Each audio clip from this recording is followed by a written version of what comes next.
ఇదేంటంటే మనకి ఇమేజ్‌లో పర్టిక్యులర్ ప్లేస్ మీద మనకి గ్లో ఎఫెక్ట్ కావాలనుకుంటే అలా యాడ్ చేసుకోవడానికి యూజ్ అయితుంది ఈ టూల్ అనేది. బట్ ప్రొఫెషనల్‌గా ఎలా గ్లో ఎఫెక్ట్ ఇయ్యాలంటే, ఇప్పుడు మనకి ఈ ఫేస్ ఇమేజ్ ఉంది కదా! ఈ లేయర్ దీని మీద రైట్ క్లిక్ చేసి బ్లెండింగ్ ఆప్షన్స్ మీద క్లిక్ చేయండి. సో, ఇక్కడ మనం బ్లెండింగ్ ఆప్షన్స్ మీద క్లిక్ చేసినప్పుడు చాలా ఆప్షన్స్ వస్తాయి. సో, యాజ్ ఆఫ్ నౌ ఇప్పుడు మనం గ్లో ఎఫెక్ట్ కోసం చూస్తున్నాం కాబట్టి, ఇక్కడ ఇన్నర్ గ్లో ఉంది, ఔటర్ గ్లో ఉంది. సో, ఇక్కడ ఇన్నర్ గ్లో మీద ఒకసారి క్లిక్ చేసి చూడండి. ఔటర్ గ్లో మీద క్లిక్ చేయండి. సో, ఇక్కడ మీరు క్లిక్ చేయగానే మీకు చూసుకోవచ్చు మొత్తం గ్లో ఎఫెక్ట్ ఎలా వచ్చిందో. సో, ఈ గ్లో ఎఫెక్ట్ మీద మళ్ళొకసారి క్లిక్ చేయండి.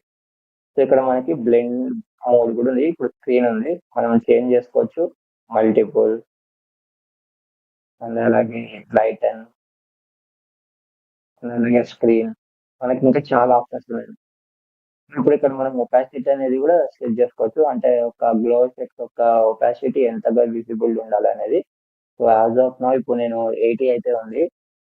అండ్ అలాగే ఇక్కడ మనం స్ప్రెడ్ కూడా చేయొచ్చు. సో, ఇక్కడ మీరు చూసుకోవచ్చు. అంటే గ్లో ఒక ఎఫెక్ట్ ఎంతగా స్ప్రెడ్ అవ్వాలనేది. ఇమేజ్ యొక్క అవుట్